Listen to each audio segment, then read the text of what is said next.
Welcome back. हमारे YouTube channel teacher रहमत पर विभिन्न बोर्ड और प्रतियोगी परीक्षाओं की तैयारी कराने के साथ साथ शिक्षक और शिक्षा से संबंधित हर प्रमुख खबरें पहुंचाई जाती है। अगर आप एक शिक्षक या शिक्षक अभ्यर्थी हैं तो आप हमारे YouTube चैनल को जरूर सब्सक्राइब करें। हम आपको हर गतिविधियों से अवगत कराएंगे। आज की इस अमेजिंग वीडियो में हम बात करेंगे कि पद स्थापना विवरणी क्या होता है। नवनियुक्त शिक्षकों को अपना पद स्थापना विवरणी कब और कहां भेजना है। इसके अलावा हम बात करेंगे अनुपस्थिति विवरणी के बारे में। अनुपस्थिति विवरणी को एब्सेंटी कहते हैं। यह क्या होता है, यह कब भेजा जाता है, साथ ही साथ इन दोनों पॉइंट की वेतन आवंटन में क्या आवश्यकता है, ससमय वेतन के लिए यह कितना आवश्यक है। तो आइए वीडियो स्टार्ट करते हैं। पिछले वीडियो में हमने बहुत सारे बिंदुओं पर चर्चा किया था। सेवा संपुष्टि के बारे में, सेवा पुस्तिका के बारे में, सैलरी अकाउंट के बारे में और वेतन आवंटन के बारे में। यह वीडियो उसी की एक कड़ी है। पिछला वीडियो देखने के लिए आप डिस्क्रिप्शन में दिए गए लिंक पर क्लिक करें। विद्यालय में योगदान करने के उपरांत नवनियुक्त शिक्षकों का डेटा शिक्षा विभाग तक पहुंचाना पड़ता है। उसकी सेवा संपुष्टि की जाती है, सैलरी अकाउंट खुलवाए जाते हैं, उसकी सेवा पुस्तिका का संधारण होता है, तभी जाकर के नवनियुक्त शिक्षकों को वेतन मिलता है। ये सारे काम विद्यालय के प्रधान अध्यापक या प्रधान शिक्षक के होते हैं, लेकिन अभ्यर्थी की सक्रियता काफी जरूरी है ताकि आपका काम ससमय पूरा हो जाए और समय पर आपका वेतन मिल जाए। अगर इसमें लेट लतीफी होती है तो आपका वेतन कुछ समय के लिए रोक दिया जाएगा।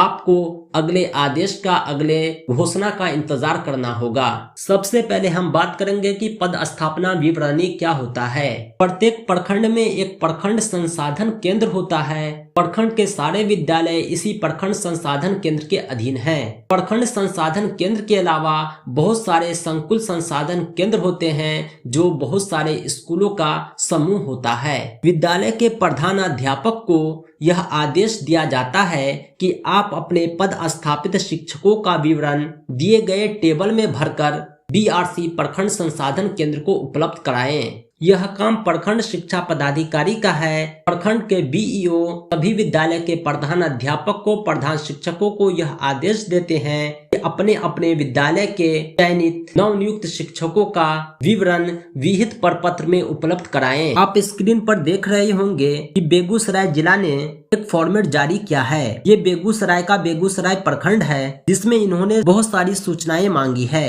यह काम जो होता है सेवा संपुष्टि के बाद होता है, सैलरी अकाउंट खुलवाने के बाद होता है, इसलिए इसमें सैलरी अकाउंट का डिटेल भी मांगा गया है। सेवा संपुष्टि से संबंधित सूचनाएं भी मांगी गई है। आधार कार्ड और पैन कार्ड, जन्म तिथि, मोबाइल नंबर वगैरह भी मांगा गया है। विद्यालय के प्रधान अध्यापक को यह आदेश दिया गया है कि अनुपस्थिति विवरणी के साथ विहित प्रपत्र में सभी सूचनाएं भरकर उपलब्ध कराए। इसके साथ यह भी कहा गया है, योगदान हेतु संबंधित नियोजन इकाई से सत्यापित कराए गए नियोजन पत्र की छाया प्रति संलग्न करे। जब ये पद स्थापना विवरणी विद्यालय के प्रधान अध्यापक द्वारा बीआरसी में जमा कर दिया जाएगा, तब नवनियुक्त शिक्षकों की सूचनाएं प्रखंड संसाधन केंद्र और जिला कार्यालय में पहुंच जाएगी। इस प्रकार उसके वेतन का आवंटन ससमय होगा और उसके वेतन का भुगतान भी समय से कर दिया जाएगा।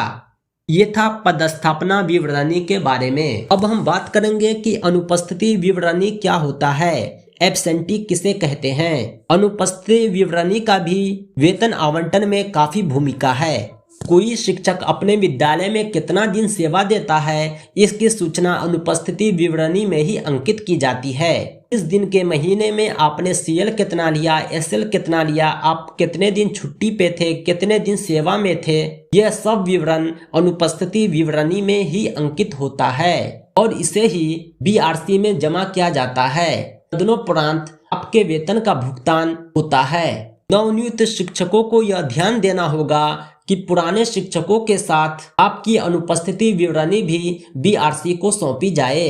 अगर समय से इस कार्य का संपादन नहीं होता है तो आप अपने नियोजन इकाई से संपर्क करके इसे आवश्यक रूप से पूर्ण कराएं। नवनियुक्त शिक्षकों को अपने कार्य दिवस का अटेंडेंस भी उसी पंजी में बनाना है जिस रजिस्टर में पुराने शिक्षक बनाते हैं। बहुत सारे विद्यालय से यह सूचना आई थी कि नवनियुक्त शिक्षकों को अलग पंजी दिया गया है अपने अटेंडेंस बनाने के लिए। इस शिथिलता को देखते हुए कार्यालय जिला शिक्षा पदाधिकारी दरभंगा ने आदेश दिया था कि नवनियुक्त शिक्षकों का उपस्थिति एक ही पंजी में दर्ज कराया जाए। स्क्रीन पे आप देख रहे होंगे कि प्रखंड विकास पदाधिकारी अलीनगर की घटना है, जहां नवनियुक्त शिक्षकों की उपस्थिति अलग पंजी में दर्ज किया जा रहा था, जो नियमानुकूल नहीं है। इसलिए आदेश दिया गया कि नवनियुक्त शिक्षकों को भी उसी पंजी में उपस्थिति बनवाया जाए जिस पंजी में बाकी शिक्षक बनाते हैं। यानी इस तरह आपको यह भी ध्यान देना होगा कि आपकी अनुपस्थिति विवरणी भी एक साथ भेजी जाए,